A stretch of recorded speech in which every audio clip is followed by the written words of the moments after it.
आप सभी को बचपन से यही बताया गया होगा कि शिव जी का ना आदि है और ना ही अंत, अर्थात भगवान शिव ना ही जन्मे हैं और ना ही कभी मृत्यु को प्राप्त होंगे। पर शायद ये सच नहीं है, क्योंकि विष्णु पुराण और शिव पुराण में शिव जी की उत्पत्ति को लेकर बातें बताई गई हैं।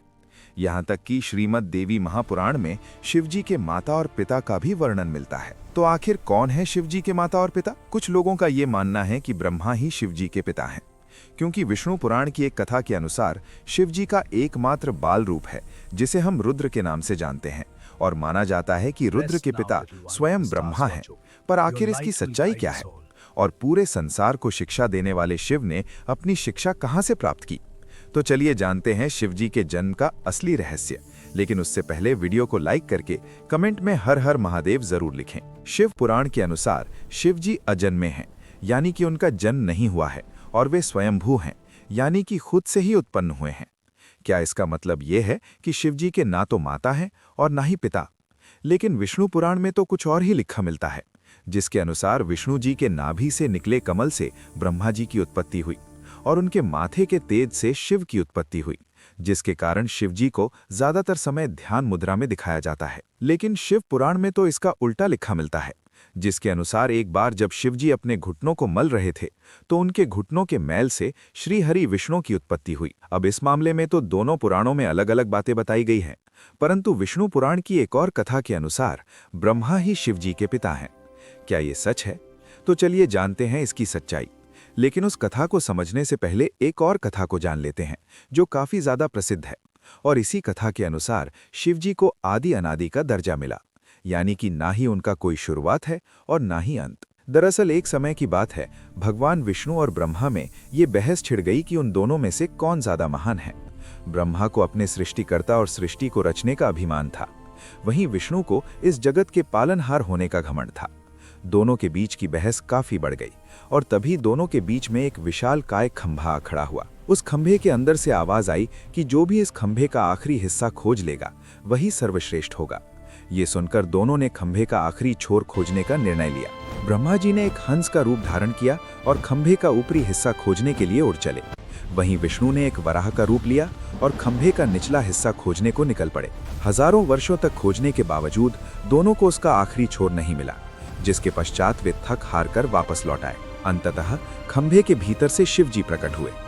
ये कथा ये दर्शाती है कि शिव जी का ना तो आदि है और ना ही अंत। लेकिन दोस्तों, क्या आपको पता है, इसी दौरान जब विष्णु और ब्रह्मा थक हार कर वापस लौटे और जब शिव जी प्रकट हुए, तब उन्होंने दोनों से पूछा कि क्या आपको खंभे का आखिरी छोर मिला?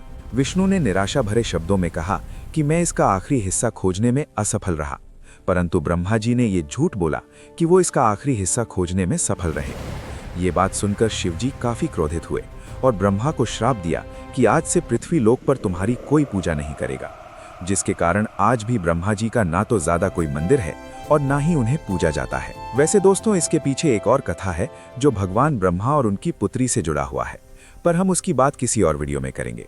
अभी हम ये जान लेते हैं कि क्यों शिव जी को ब्रह्मा का पुत्र बताया जाता है। आखिर इसके पीछे क्या सच्चाई है? तो चलिए अब इस कथा को भी जानते हैं। विष्णु पुराण के अनुसार सृष्टि के प्रारंभिक काल में जब सब कुछ यानी कि पूरा ब्रह्मांड जलमग्न था, ना कोई देवता, ना दानव और ना ही कोई जीव जंतु, तब केवल श्री हरि विष्णु ही क्षीर सागर पर शेष नाग पर विश्राम कर रहे थे और उनकी नाभि से निकले कमल से ब्रह्मा जी की उत्पत्ति हुई। इसके पश्चात ब्रह्मा जी और विष्णु जी इस सृष्टि की उत्पत्ति और रचना को लेकर बातें करने लगे। इसी दौरान शिव जी भी वहां प्रकट हुए। जब शिव जी वहां प्रकट हुए तब ब्रह्मा ने उन्हें पहचानने से इनकार कर दिया, जिससे शिव रूठ गए और वहां से चले गए। तब विष्णु ने ब्रह्मा को दिव्य दृष्टि प्रदान की, जिसके पश्चात ब्रह्मा जी को अपनी गलती का एहसास हुआ। तब ब्रह्मा जी ने शिव जी से माफी मांगी और उनसे ये वरदान मांगा कि वे उनके पुत्र रूप में जन्म लेंगे। शिव जी ने ब्रह्मा की प्रार्थना स्वीकार की और उन्हें आशीर्वाद दिया कि वे उनके पुत्र रूप में जन्म लेंगे। हजारों साल बीत जाने के बाद जब ब्रह्मा जी ने इस सृष्टि की रचना शुरू की, तब उन्हें एक बच्चे की जरूरत पड़ी और तब उन्हें शिव जी का आशीर्वाद याद आया, जिसके बाद ब्रह्मा जी ने कठोर तपस्या की और उनकी तपस्या से प्रसन्न होकर भगवान शिव एक बालक रूप में उनकी गोद में प्रकट हुए। आपकी जानकारी के लिए बता दूं कि ये भगवान शिव का एकमात्र बाल रूप है। दरअसल जब शिव जी बाल रूप में प्रकट हुए तो काफी ज्यादा रोने लगे, और जब ब्रह्मा जी ने उनके रोने का कारण पूछा तो उन्होंने बड़ी ही मासूमियत से कहा कि वे इसलिए रो रहे हैं क्योंकि उनका कोई नाम मुझे नहीं कोई है। नाम नहीं है, तब इसलिए ब्रह्मा रो जी रहा ने हूँ। उन्हें शांत रुद्र हो नाम जाओ दिया, मेरे बच्चे, मैं जिसका तुम्हें अर्थ नाम होता है दूंगा। रोने सच में? वाला। हाँ मेरा परंतु बच्चा। इसके बावजूद भी शिवजी शांत नहीं हुए, क्योंकि उन्हें ये नाम पसंद नहीं आया। जिसके बाद ब्रह्मा ने उन्हें दूसरा नाम दिया जो है सर्व, पर शिवजी को ये नाम भी पसंद नहीं आया।